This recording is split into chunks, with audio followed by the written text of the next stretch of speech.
Muy buenas, me place mucho saludarlos.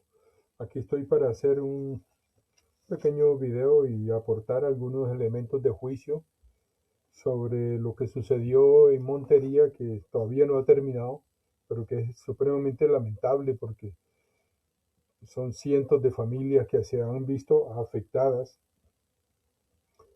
por las aguas desbordadas del río Sinú. Y eso hay que darle una lectura, que nosotros tenemos que sacarle a estas lecciones algunas aprender de estos desastres algunas cosas.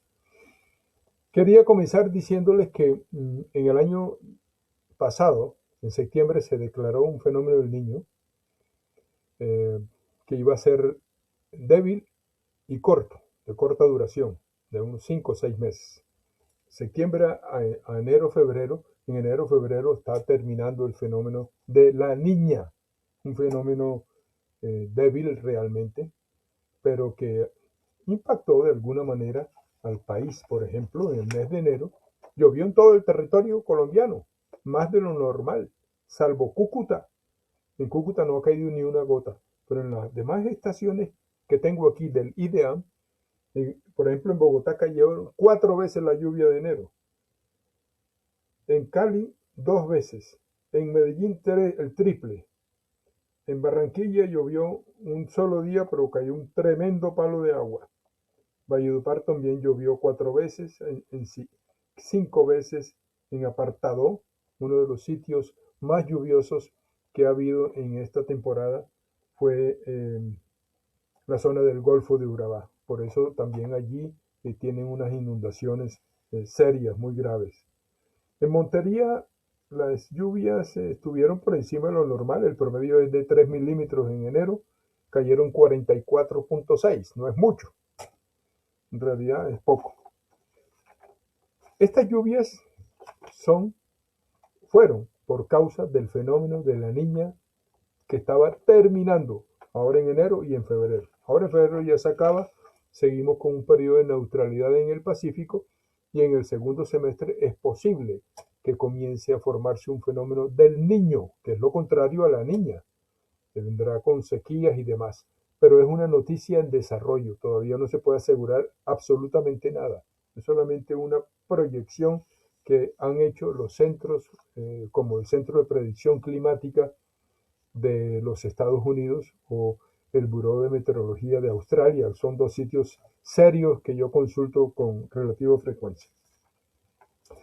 Finalizando enero y comenzando febrero, sucedió un fenómeno en América que fue el, que se desgajó, por decirlo de alguna manera, la masa de aire frío polar ártico que habitualmente está condensada ahí arriba, contenida por el vórtice polar, que son unos vientos muy fuertes, estratosféricos, que giran y soplan a unas velocidades increíbles y no permiten que esa masa de aire frío baje. En algunas oportunidades se debilita el vórtice polar y baja la masa de aire frío polar ártico. Unas temperaturas de 40 grados bajo cero hubo en diferentes sitios de Canadá y Estados Unidos, congelando y nevando en cantidades, en fin. Esa masa de aire bajó hasta la Florida, bajó la temperatura en Miami y en La Habana a 0 grados y siguió de largo sobre las aguas del Mar Caribe. América Central se sintieron las temperaturas un poco más frescas y llegó hasta las costas del Caribe colombiano, empujando el aire, como es una masa pesada, fría, densa, entonces empuja las aguas del mar y arruga el mar en cercanías de las playas y de la costa, produciendo lo que se llama el mar de leva. No es un fenómeno del cambio climático, no es un fenómeno inusual, es un fenómeno que tiene una variabilidad, no, una variabilidad más grande y se presenta cada cierto número de años. Yo fui testigo cuando era pequeño, hace miles de años, allá en Cartagena, yo vivía en el barrio del Cabrero, cerca de las playas de Marbella, fui testigo de los mares de leva, ¿sí? Impresionantes. Y nosotros de niños nos poníamos a mirar cómo era que los pescadores entraban cuando regresaban en la tarde de sus faenas y sufrían por causa del mar picado. La barca se volteaba, algunos de ellos se ahogaban, lo mismo que algunos turistas cachacos que se osaban meterse a esas aguas turbulentas con oleaje fuerte y con corrientes que se los llevaban y muchos morían. Ese fenómeno no solamente produjo el mar de leva con daños, inundaciones costeras, sino también incentivó la presentación de lluvias muy intensas en los primeros días de febrero. Ahora, hace una semana, en Riohacha fue el sitio donde más llovió. El 1 y el 2 de febrero cayeron, sumando los dos, 221.3 milímetros. El sitio más lluvioso durante este paso del frente frío. En Cartagena, el 1 de febrero cayeron 108.5. En Santa Marta, el 2 de febrero cayeron 128.2. Y ya vimos las imágenes de tremendas inundaciones, enormes. Seguramente que muchas de estas lluvias también afectaron a la cuenca del río Sinú, pero los datos no muestran mucho. Montería tuvo el 1 de febrero 75.8 milímetros y de resto unas lluviecitas ahí suaves. En Medellín hubo el 5 de febrero 57 milímetros, las otras fueron lluviecitas no muy fuertes. En Apartado, sí, en el Golfo de Urabá sí ya ha llovido muchísimo más, muchísimo más. Y eso es lo que mantiene también en el Golfo de Urabá unas inundaciones. Entonces, ¿por qué las inundaciones en Montería? Las inundaciones en Montería no fueron por causa de las lluvias realmente, fue por el río que se desbordó. Y el río se desbordó porque el embalse de Urra tuvo que abrir las compuertas para desaguar, ¿no? Evacuar el agua que tenía ahí. Y seguramente yo pienso para mis adentros que tuvo que haber fallado algo ahí en el manejo del embalse, que no es posible que con unas lluvias, bueno, en enero sí llovió, efectivamente, pero esta lluvia yo no sé si no las tuvieron en cuenta, porque según escuché al director de URRA, no se había declarado un fenómeno en la Niña, ¿no? Según él, no se había declarado. Y el fenómeno en la Niña sí estaba declarado y se está terminando ahora en febrero.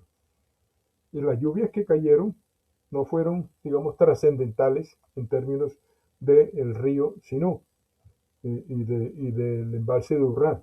El embalse de Urrá debía haber amortiguado eso. Yo pienso, por eso lo dije en uno de mis trinos, que seguramente los niveles estaban muy altos antes de comenzar este año y esto fue digamos, el puntillazo final fue las lluvias causadas por el paso del frente frío, ¿no? Un frente frío en 3 días no llena el embalse de Urrá. Eso sí, no me vengan con ese cuento. El embalse se llena con una temporada, una estación meteorológica, varios meses de lluvia. Así que hay que tener en cuenta esto porque nosotros no podemos repetir los errores del pasado, como en el año 91-92, en que hubo, por causa de un fenómeno del niño, que es lo contrario a la niña, hubo racionamiento de energía en Colombia durante 13 meses. Los embalses llegaron al comienzo de los meses más lluviosos, octubre y noviembre, bajos, los tenían bajitos porque ellos esperaban que lloviera en octubre y noviembre, pero se les olvidó que era un fenómeno del niño, como ahora seguramente se les olvidó que o no lo tuvieron en cuenta porque según el director de URRAN no estaba declarada la niña y la niña sí estaba presente y produjo ese mes de enero lluvioso y luego esos 2-3 días de lluvias copiosas por el paso del frente frío. En el año 91-92, 13 meses de racionamiento eléctrico causaron una debacle económica en Colombia y una crisis política de alta dimensión. Y eso no es justo que se presente ya. Ay, que está el IDEAM, consulten al IDEAM, apoyen al IDEAM, pídanle al IDEAM que les dé la información respectiva, porque se nota que no la tienen, o no la recibieron, o no sé. Pero esas cosas hay que tener mucho cuidado con la información meteorológica. Yo pienso que esto se puede evitar. No es para descabezar ni para eh, señalar, pero los errores son errores y hay que corregirlos para no volverlos a cometer. Yo quería darles esta informacióncita nada más para saludarlos además, esperando que las cosas vuelvan a su lugar en Montería, que bajen las aguas ya, ahora van a bajar, porque ya se calmó, ya pasó el frente, ya no hay otro frente a la vista, eh, y, y ya estamos con un clima como corresponde en el mes de enero, que es la zona de confluencia intertropical en el sur del país, y el norte disfrutando de los días soleados y cálidos del verano, que es un verano relativamente seco. Muchas gracias. Hasta la próxima.